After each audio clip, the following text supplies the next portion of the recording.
Hi all you lovely kings, queens, and in-betweens, and welcome back to the channel. My name is Elaine, and today I'm going to be talking about Brandon Sanderson's The Stormlight Archive, and more specifically, why Elhokar had to die. Elhokar Kholin's death in Oathbringer feels like one of those narrative gut punches that lingers long after you turn the page. It's not just a random tragedy thrown in for shock value. This is Brandon Sanderson after all. There's always a purpose in the pain. But why did Elhokar, a character poised for growth, have to die just as he was starting to redeem himself? Let's talk about why his death was not only necessary, but also thematically crucial for the Stormlight Archive. Elhokar's journey throughout the series is defined by a complex, often painful exploration of his identity and place in the world. His actions and reactions throughout the story suggest a deep-seated insecurity, constantly questioning his ability to fulfill the role thrust upon him. He's a man struggling with the weight of a throne that feels more like a burden than a symbol of power, and his paranoia about assassination attempts highlights a fear that goes beyond the immediate danger. It speaks to his deep uncertainty about whether he belongs in such a precarious position of authority. The relationship between Elhokar and Dalinar serves as a microcosm of his broader internal conflict. Dalinar's strength, confidence, and long-standing reputation as a revered warrior contrast sharply with Elhokar's perceived inadequacies. While Dalinar's presence is a reminder of the king Elhokar could never quite measure up to,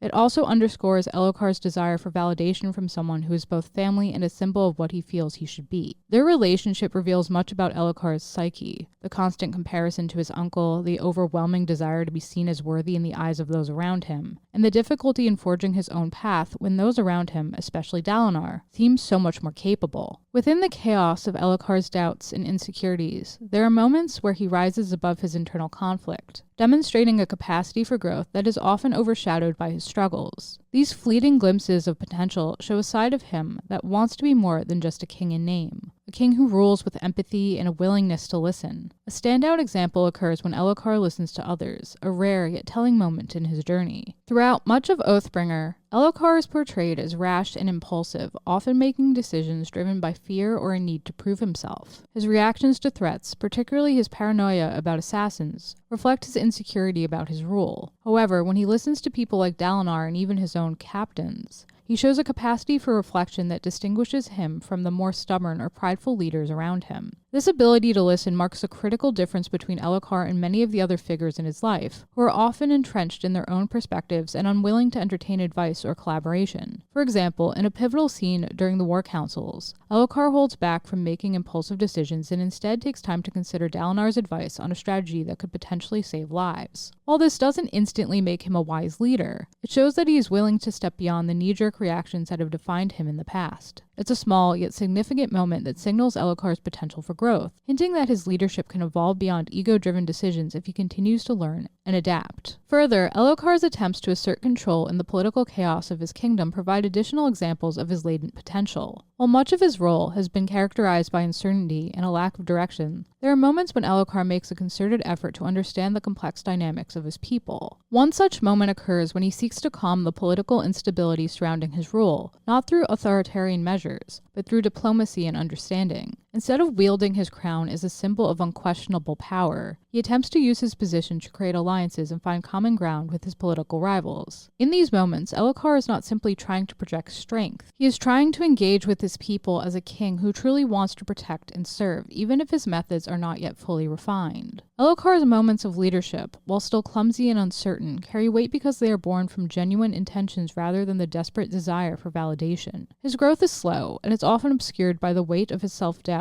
and the political strife he faces, but the potential is undeniable. His leadership is not rooted in illusions of grandeur. Instead, it stems from an earnest desire to live up to his responsibilities, even if he struggles to find his footing. These glimpses of growth lay the groundwork for the possibility that Elhokar may one day become the leader his kingdom needs. Not a perfect king, but one who is willing to learn from his mistakes, collaborate with others, and lead with humility. Elhokar's journey throughout Oathbringer is not defined by immediate triumph or grand moments of success. Instead, his arc unfolds through small, quiet moments of growth that take time to fully manifest. Despite his vulnerabilities, his fragility, his inability to immediately rise above his insecurities becomes one of his most compelling characteristics. He is a king who struggles with his identity, burdened by the weight of his father's legacy, his mother's absence, and his own inability to prove himself worthy of his crown. These moments of doubt, however, are not weaknesses. They serve as the foundation of his strength. It is through this imperfection that Elhokar becomes a more human, relatable character. He isn't a perfect hero who simply rises to the occasion, but a flawed man who continuously grapples with his fears and desires to grow despite the setbacks. This constant striving, his never-ending battle between self-doubt and self-improvement, is what makes Elhokar's story so deeply resonant. His fragility isn't a sign of failure, but rather the complexity of his character. He doesn't achieve greatness because he has all the answers or because he is inherently gifted. Instead, it is his willingness to confront his flaws and continue moving forward, albeit with missteps along the way, that makes his potential for leadership so powerful. Elhokar's journey becomes about the pursuit of growth, not the realization of immediate perfection. He knows that he is not the leader his kingdom needs yet, but he refuses to give up on the possibility of becoming someone worthy of the throne. It's this process of striving, learning, and evolving that transforms him from a king who is struggling to survive into a king who is beginning to understand what it truly means to lead. These moments of potential don't come to fruition until the latter parts of Oathbringer, which makes them all the more powerful. Elhokar's development isn't something that happens overnight. Instead, it's a slow, painful journey where his moments of growth are fleeting and hard-earned. Each time he stumbles, each time he faces his fears and doubts, he gains a little more clarity. His fragility allows him to confront the reality of his limitations, and through that, he begins to develop a leadership style that is deeply personal and born out of experience, rather than theory. The most important lesson Elhokar learns is that leadership isn't about being perfect or embodying an ideal. It's about being willing to evolve and adapt, to accept one's shortcomings and keep pushing forward. The hope that defines Elhokar's arc is fragile. Built on a series of small victories and incremental changes, his journey is not one of immediate success, but a series of painful and often uncertain steps toward a leadership that is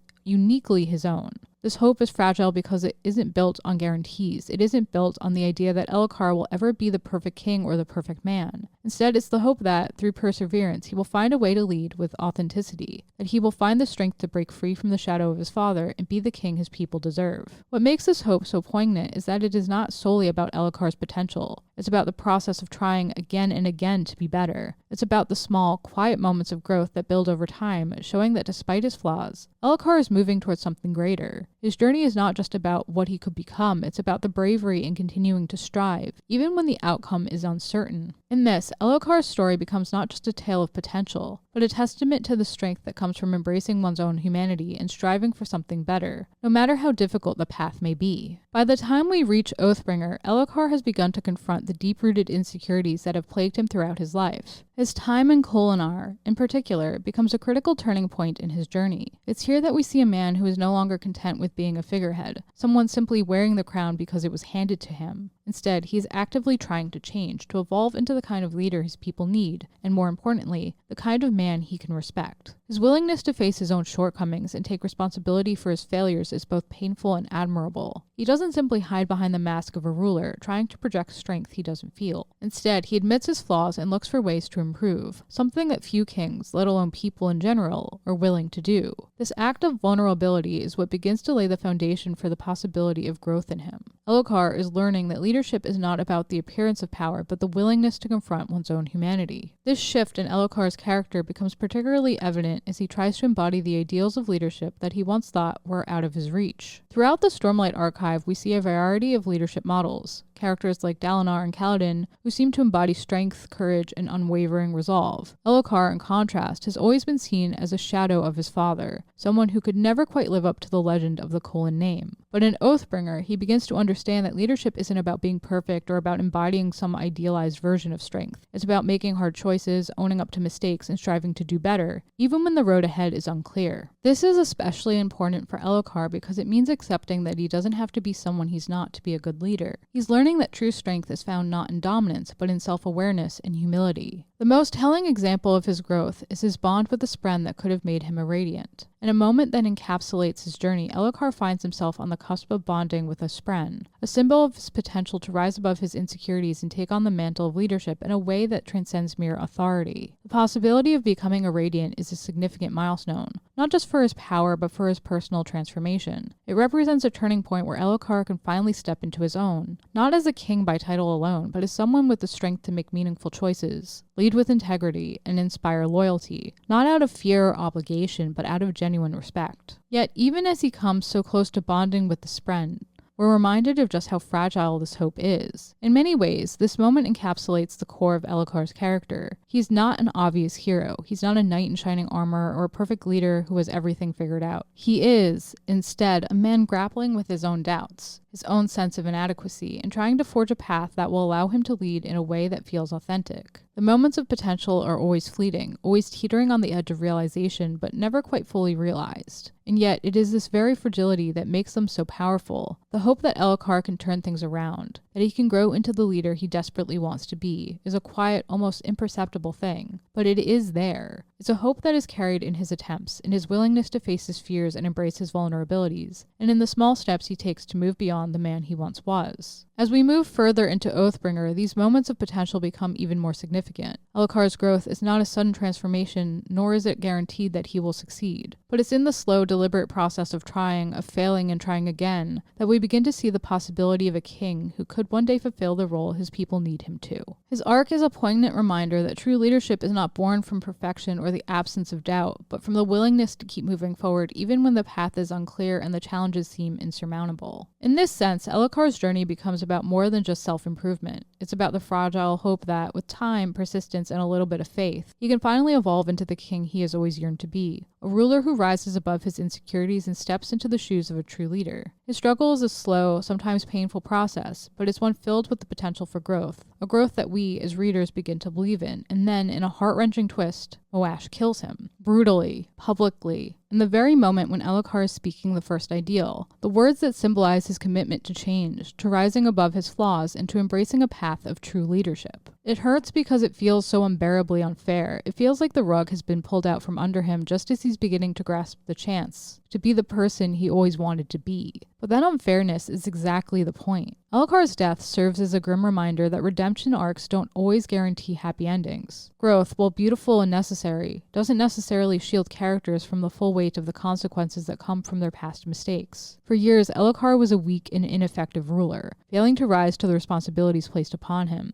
His indecision, his failure to acknowledge the suffering of his people, and his inability to see the true cost of his inaction have left deep scars, not just on him, but on the kingdom he was meant to lead. And while he made strides toward improvement, attempting to become a better man and a better king, the journey toward redemption is not without its consequences. Elhokar's death feels like the ultimate reckoning, a final reminder that there are no shortcuts to leadership, and that the price of neglecting one's duty for too long can be unbearably high. No last-minute transformation, no moment of newfound clarity can erase the damage done by years of inaction and missed opportunities. His death is not just the end of his personal arc, but the culmination of all the choices he made, and failed to make, throughout his reign. It underscores the painful truth that growth is not always enough to shield someone from the long-term consequences of their past mistakes. And sometimes, despite all efforts, redemption is an elusive goal. But there's another layer to Elhokar's death that extends far beyond his own story. His passing has a profound impact on the characters around him, particularly Kaladin and Dalinar, each of whom is forced to confront their own struggles in the wake of his death. Kaladin's failure to save Elhokar marks a pivotal turning point in his journey. It's a harsh awakening that shatters his belief that he can protect everyone. This loss forces him to confront the limits of his abilities and the weight of responsibility that has always been a central part of his character.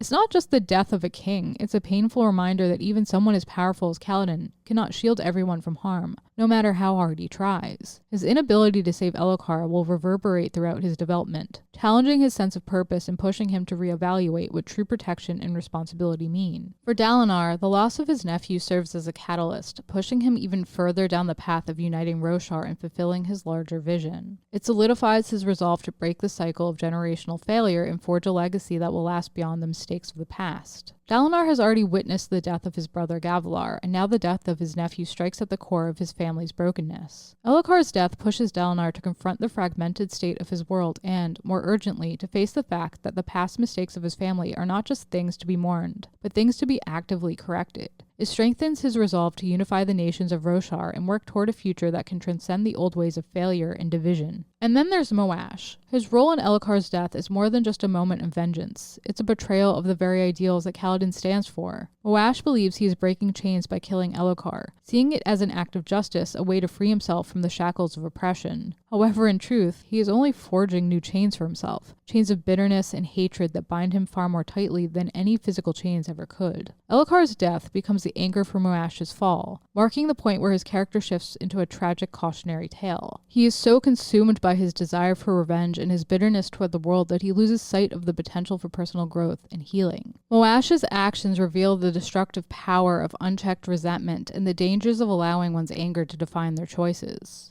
Ultimately, Elhokar had to die because his story wasn't one of triumph. It was one of sacrifice and consequence. His death serves as a reminder that the road to redemption is never straightforward and is often fraught with setbacks, struggles, and incomplete resolutions. Elhokar's arc might not have been about achieving ultimate greatness or overcoming every flaw, but it was about the journey, a journey that ultimately led him to sacrifice himself in a way that no one could have predicted. Even in death, Elhokar's journey holds meaning. He leaves behind a legacy of hope, however fragile, inspiring those around him to strive for the greatness he could never fully achieve. His story is a testament to the idea that redemption is not always a guaranteed destination, but that the attempt itself is valuable and worthwhile. In a sprawling, complex world like that of the Stormlight Archive, sometimes that is all a character can give, the willingness to try, to struggle, and to inspire others to carry on after them. And there you have it, my take on why Elhokar Kholin had to die in Brandon Sanderson's The Stormlight Archive. What did you think of my take? Did you agree with what I had to say? Why or why not? And how did you feel about Elhokar's death overall? Let me know down below in the comments. I always like to know what you lovely kings, queens, and in-betweens think. And if you like what you saw here today, please smash that like button until it's blue. Subscribe, ring that bell so you always know what's up, and I'll catch you all in the next one. Bye, guys!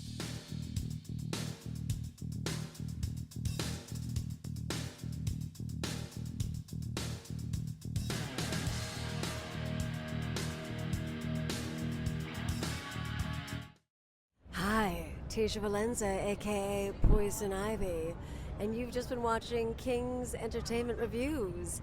Don't forget to like, subscribe, and watch.